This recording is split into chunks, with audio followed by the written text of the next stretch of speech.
Bom dia, são 10 horas e 30 minutos. Tempo bom na capital paulista. Neste momento, os termômetros marcam 20 graus.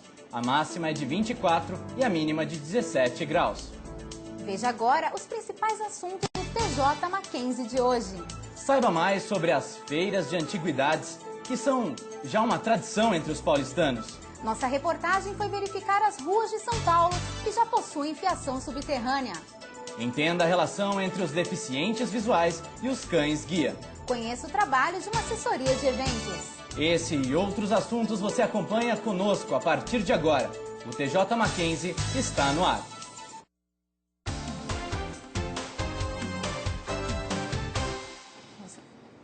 Milhares de deficientes visuais no país dependem de ajuda para se locomover. O cão-guia, além de um bom companheiro, é uma grande ajuda, mas ainda hoje, no Brasil, é difícil conseguir um. A repórter Andréia Martinelli foi até o evento Somos Iguais Aprendendo a Lidar com as Diferenças, promovido pelo Tribunal Regional do Trabalho, para nos contar um pouco mais sobre quais os procedimentos para se conseguir um cão-guia. O Becher, ele mudou minha vida, assim, ele me trouxe a autonomia, a independência, a segurança. Becher é o cão-guia de Daniela, uma das 15 milhões de pessoas com deficiência visual no Brasil. Ela é uma das 60 pessoas que possuem um cão-guia no país. Daniela conseguiu seu cão por meio do IRIS, Instituto de Responsabilidade e Inclusão Social. Assim como Daniel e Marcos, que mudaram de vida com este companheiro. Foi esse benefício, hoje eu consigo andar grandes distâncias com o Brock, né? A principal mudança é a segurança que ele oferece, né? Segurança para você andar, a segurança e a agilidade. Você anda mais, né, mais seguro e mais rápido. Então, você acompanha a turma. Eu costumo dizer que o cão-guia é uma coisa que eu queria muito, mas que eu não imaginava o quanto ele seria bom. Segundo dados do Instituto IRIS, existem mais de 3 mil pessoas na fila de espera. Essa demora acontece por causa do treinamento dos cães, que está entre 20 e 30 mil reais. Eu estou na fila de espera há aproximadamente 5 anos. O IRIS é um dos institutos que, por meio de parcerias e patrocínios, repassa o cão para os candidatos gratuitamente. O problema é que os recursos não são suficientes para atender a demanda. Falta incentivo governamental a essa ação, que é, né, um fator de inclusão social e de autonomia e independência muito grande para a pessoa com deficiência. Incentivo das empresas, patrocínio mesmo, porque não é um projeto barato, mas ele muda muito a vida da gente e qualidade de vida não tem preço, né? O cão-guia ele acaba facilitando a proximidade das pessoas. As pessoas têm curiosidade de saber como funciona, como que é e tal, e isso aproxima. E essa proximidade ela traz a oportunidade da gente mostrar que temos uma vida como a vida de qualquer outra pessoa, com algumas limitações. Aliás, limitações todos possuem, né? Para quem se interessou e quiser fazer uma doação, é só entrar no site do Instituto IRIS, www.iris.org.br. No campo doações, você pode escolher diversas formas de doação. Uma lei municipal em vigor desde 2006 prevê que 250 quilômetros de cabos sejam enterrados por ano. Contudo, a cidade hoje não tem nem 20 quilômetros de fiação subterrânea. O repórter Leandro Vitor foi às ruas conferir as vantagens e os locais que hoje dispõem desse tipo de fiação. Em São Paulo existe a Lei Cidade Limpa, que limita a poluição visual na cidade. Mas será que a fiação exposta e a grande quantidade de postes não é uma agressão visual ao cidadão? No lugar que eu moro, tem muitos problemas com a fiação normal, porque chuva, árvore, caminhão, às vezes passa leve e a gente fica sem luz. Tem uns lugares que, por exemplo, Londres, que tem fiação elétrica subterrânea e dá assim uma impressão de menos confusão. E como o espaço que libera para as calçadas, a poluição visual e tal. Marcelo Bernardini, técnico da Secretaria Municipal de Desenvolvimento Urbano, nos explicou o benefício do aterramento da fiação. Do ponto de vista da segurança, né? Você não tem o problema de queda de fios, né? De problema de choques, esse tipo de coisa. Desde 2005, é lei que decreta a obrigatoriedade de tornar subterrâneo toda a fiação do município. Isso significa que os milhares de postes que hoje carregam TV a cabo, fios telefônicos e a fiação elétrica deveriam ser extintos. Se a lei hoje tivesse sido levada a sério desde então, a cidade teria mais de 1.000 quilômetros de fios aterrados. Porém, hoje não chega a 16 quilômetros. A maioria das vias públicas que hoje dispõem de fiação subterrânea, como a Rua Vanhandava, tiveram as obras patrocinadas pela iniciativa privada. Então é uma operação complexa, não é muito simples se transformar uma área com fiação aérea em área com fiação subterrânea. Esse trabalho é implantado, boa parte das vezes financiado pela iniciativa privada, então por alguma empresa que tem interesse. Além da Vanhandava, a Rua João Cachoeira, a Mauri e Oscar Freire tiveram a reforma patrocinada pela iniciativa privada, enquanto apenas a Avenida Rebouças e Faria Lima foram custeadas pela Prefeitura. Faltando 4 dias para as eleições, a última pesquisa de intenção de voto realizada pelo Instituto Datafolha aponta que ainda há uma chance de segundo turno na corrida ao Planalto. Vamos conversar com a repórter Carolina Foster, que tem mais informações sobre o assunto. Bom dia, Carolina. Quais as possibilidades de termos segundo turno para presidente? Bom dia, Michele. Pesquisa divulgada na última terça-feira aponta que a candidata à presidência da República do PT, Dilma Rousseff, não tem mais vitória garantida em primeiro turno. Segundo o Instituto de Pesquisa Datafolha, nos últimos 5 dias, Dilma perdeu 3 pontos percentuais, recuando de 54% para 51%. Em uma simulação de segundo turno com o candidato tucano José Serra, Dilma também vem perdendo vantagem. Se antes a candidata apresentava 55% das intenções de voto, agora ela apresenta 52%. E o candidato José Serra antes apresentava 38% e agora vai para 39%. Essa queda da petista vem acontecendo desde o início de setembro, com um escândalo na Casa Civil, que resultou no pedido de demissão de sua ex-assessora Erenice Guerra. Carolina Foster para o TJ Mackenzie. Muito obrigado, Carolina. Vamos agora conversar com Aimee Cavalheiro sobre as eleições de 2010. Bom dia, Aimee. Bom dia, Carlos. Aimee, a gente viu aí nas últimas pesquisas de intenção de voto que a Dilma caiu um pouco, não? Teve uma queda. E quais são os motivos dessa queda?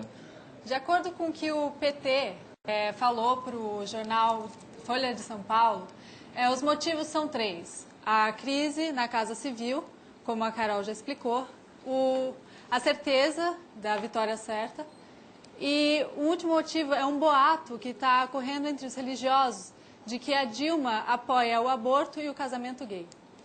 E Aimee, com essa queda da Dilma na intenção de voto, o PT está fazendo alguma coisa para melhorar, para subir essa intenção?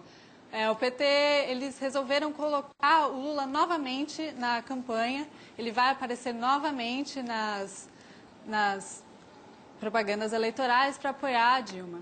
Sim, e o candidato José Serra? Quais são as expectativas dele para o segundo turno? O Serra, ele relembrou que em 2002, quando ele esteve contra o Lula para a presidência, ele estava desacreditado pela população, mas mesmo assim ele passou para o segundo turno e teve 40% dos votos. Sim. E nas últimas pesquisas a Dilma teve uma queda, o Serra subiu um pouco e a Marina? Marina, ela subiu de 11% para 14%. E de acordo com uma pesquisa do Datafolha, ela teve uma crescente ajuda do público feminino. Muitas mulheres agora resolveram votar nela.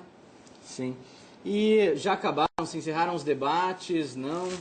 Não, vale lembrar que hoje, amanhã tem o último debate na Rede Globo. Para quem ainda não escolheu o seu candidato, vale a pena assistir. Sim. Bom, Aimee, muito obrigado. E a gente está esperando aí as eleições que vão acontecer no próximo domingo, dia 3 de outubro. E não perca no próximo bloco. Saiba mais sobre a situação dos leitores brasileiros. O TJ Mackenzie volta já.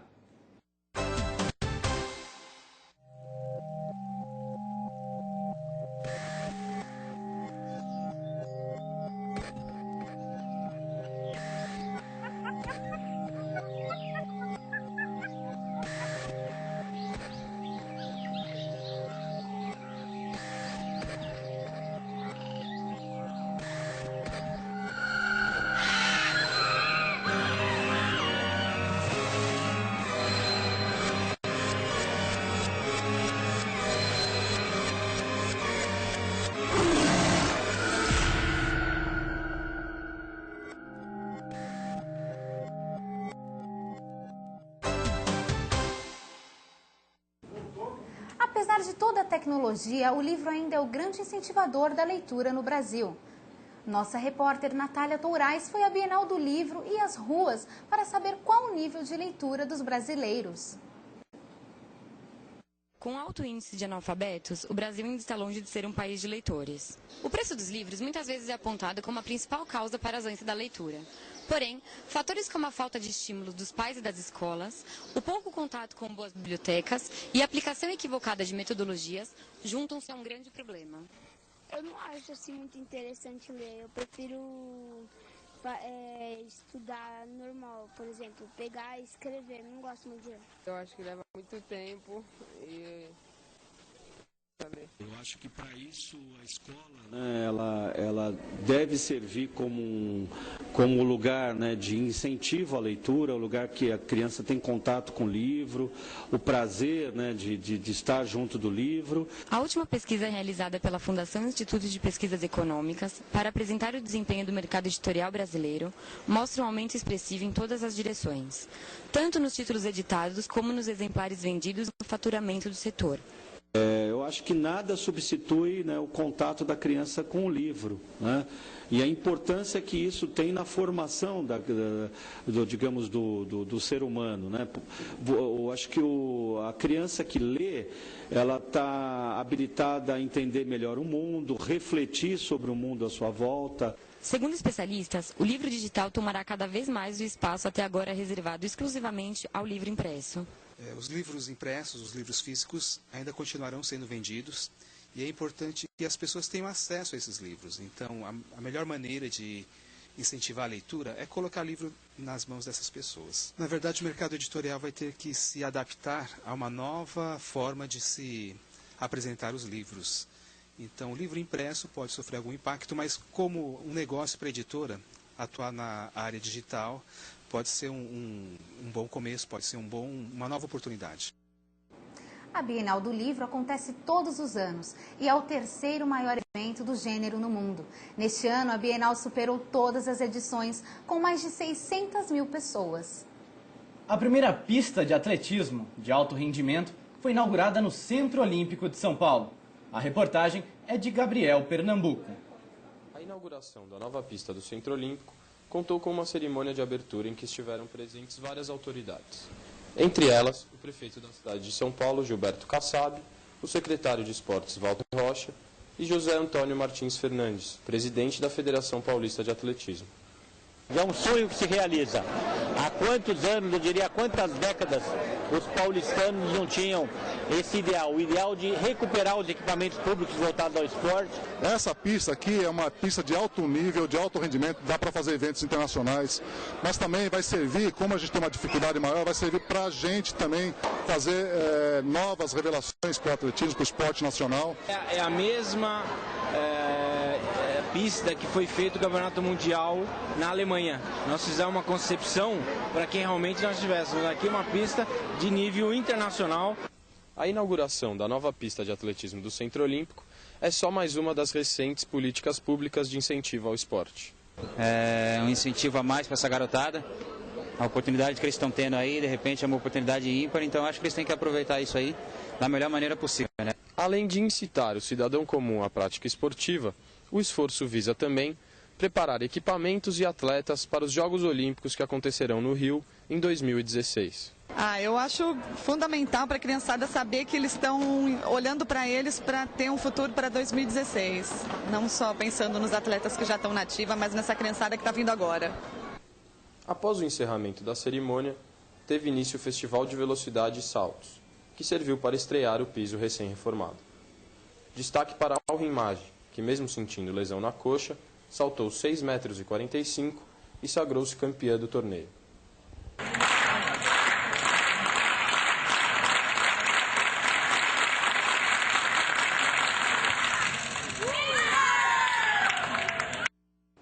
O Centro Olímpico fica na Avenida Ibirapuera e funciona todos os dias da semana, das 8 às 18 horas.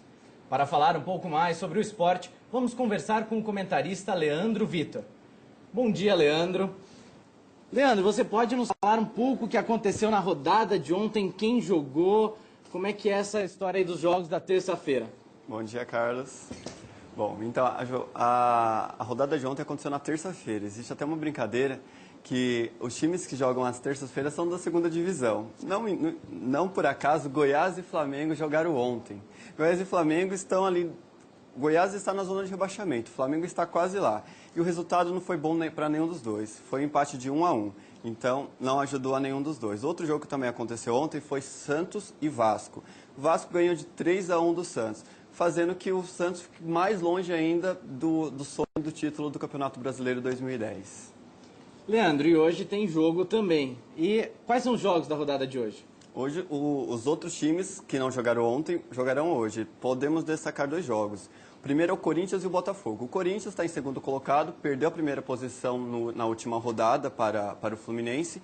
E o Botafogo que está na 5ª posição. O Botafogo está com muita vontade de vencer, justamente por 2 motivos. Porque se ele ficar entre os 3 primeiros, ele vai jogar a Libertadores ano que vem. E também ele pensa no caso de vencer o Campeonato Brasileiro. Então, jogão.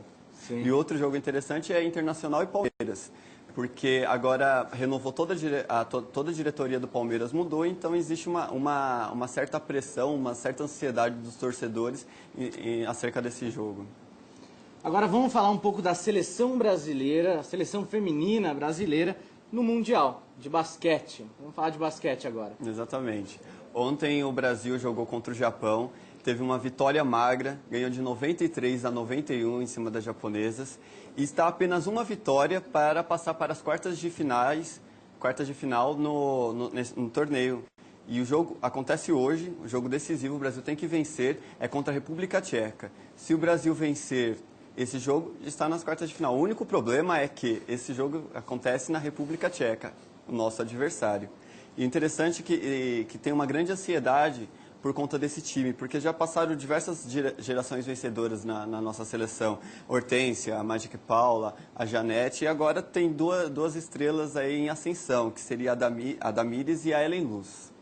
Sim, e você acha que a seleção brasileira tem garra para passar pela República Tcheca hoje? Sim, a República Tcheca vem de uma derrota, e o grande problema agora não é nem tanto a República Tcheca, é que se o Brasil vencer, quem que ele vai pegar na quarta de final? Ou Estados Unidos ou Austrália. Esses dois times, essas 2 seleções, estão invictas. As 2 únicas seleções invictas até agora no campeonato.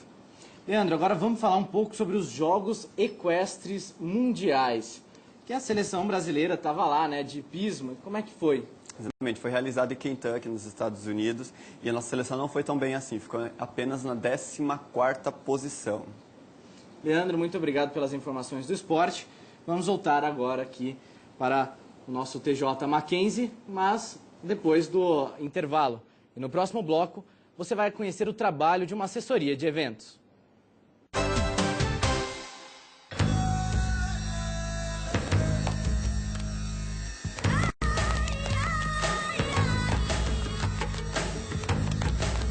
Você também pode deter os que destroem o meio ambiente.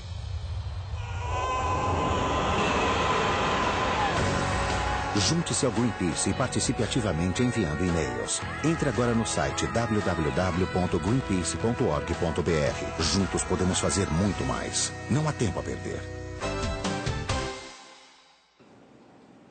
Uma profissão que transforma sonhos em realidade, esse é o papel de uma assessoria de eventos. E eu mesma acompanhei cada passo dessa moderna profissão. Elas acompanham passo a passo, cuidam de cada detalhe até a chegada do grande dia. Esse é o trabalho de Ana Paola Gaio e Isabela Sampaglia. Assessoras de casamentos e outros eventos que requerem organização, requinte e qualidade. Em primeiro lugar, os noivos vão ter uma pessoa que vai conseguir passar para eles exatamente o tipo de serviço de fornecedor que atende às necessidades deles. Um outro benefício é a otimização de tempo. Então, os noivos não vão precisar fazer essas reuniões todas, sendo que às vezes eles trabalham, têm outros compromissos e aí acabam perdendo um tempo que é valioso para eles. Existe assessoria desde apenas para o dia, como também a completa. Então, de repente, não sei, no dia, às vezes os noivos querem contratar só cerimonial para a igreja, que de repente gira em torno de uns R$1.000, R$1.500, até uma assessoria completa que vai até uns R$15.000. Muitas mulheres sonham com esse dia desde a adolescência. Outras só se dão conta quando se deparam com a situação. Mas a realidade é que para organizar uma grande festa, trabalho não falta. E é nessas horas que uma assessoria de casamentos pode se tornar uma grande aliada. Natiele Silveira, que irá se casar em breve, contratou uma assessoria de casamentos na tentativa de minimizar o estresse durante os preparativos. Tranquila a noiva nunca fica, né? Mas digamos que fica um pouco mais tranquila quando tem uma assessoria. São muitos detalhes, tanto da igreja como da festa, que às vezes a noiva e a família da noiva acaba não lembrando, sabe? São coisinhas que, pensando, a gente pode achar pequena, mas que no dia faz uma grande diferença. Para um dia tão especial como esse, tudo deve ser organizado com muito cuidado, exigindo muito trabalho. Para quem pode pagar pelo serviço, fica a dica. Importante mesmo ter uma indicação de alguém, já ter conhecido o trabalho dessa assessoria, você também tem empatia pelas assessoras, porque quer queira, quer não, são bastante tempos juntos até o dia do casamento também. Para quem quer se casar, mas não pode pagar por uma grande festa, como a que vimos na matéria de Michele, tem a oportunidade de participar do casamento comunitário que acontece todos os anos.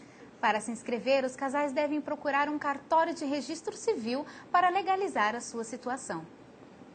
As feiras de antiguidade de São Paulo viraram tradição entre os paulistanos e visitantes, que muitas vezes viajam horas para aproveitar um pouquinho da história de nossos antepassados. Nossa repórter Bruna Almeida percorreu as principais feiras da cidade.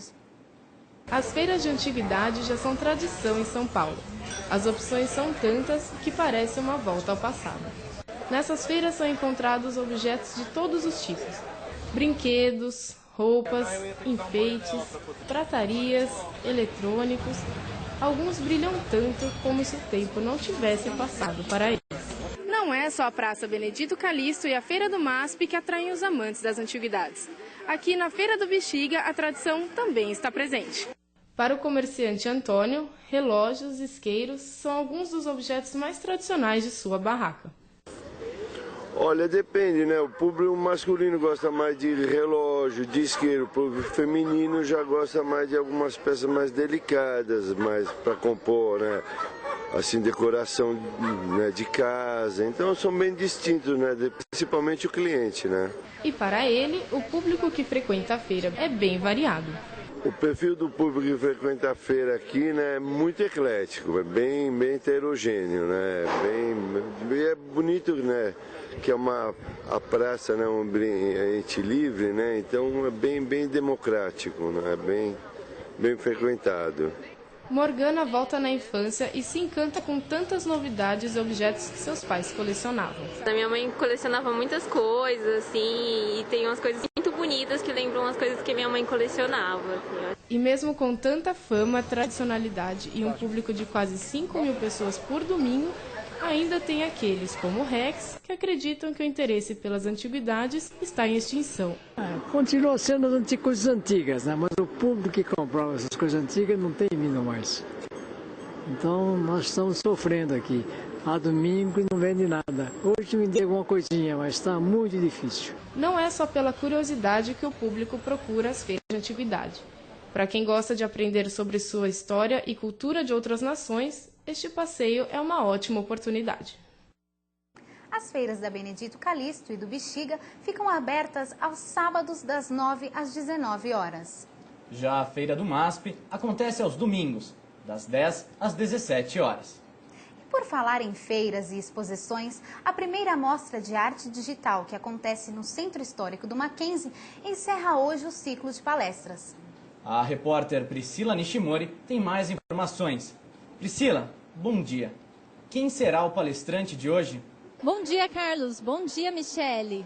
O último palestrante de hoje será o ilustrador digital e quadrinista americano Dan Goldman. Ele é uma verdadeira celebridade, já teve seus trabalhos expostos em grandes veículos de peso, como a revista New York, Newsweek, Rolling Stone, Folha de São Paulo, entre muitos outros. Para quem quiser conferir a palestra, ela será realizada hoje, aqui no Mackenzie, no Centro Histórico da Universidade, às 7h30 da noite. E, para aqueles que não puderem conferir, eles podem vir à exposição e ver as obras dos artistas que deram as palestras, que estarão expostas até o dia 2 de outubro. Priscila Nishimori para o TJ Mackenzie. Obrigada, Priscila. A primeira mostra, 3M de Arte Digital, está exposta no Centro Histórico Mackenzie, em Higienópolis, e funciona de segunda a sexta, das 19 horas e aos sábados, das 9 às 17. O TJ Mackenzie fica por aqui. Bom dia. Um bom dia e até amanhã. Meu Deus.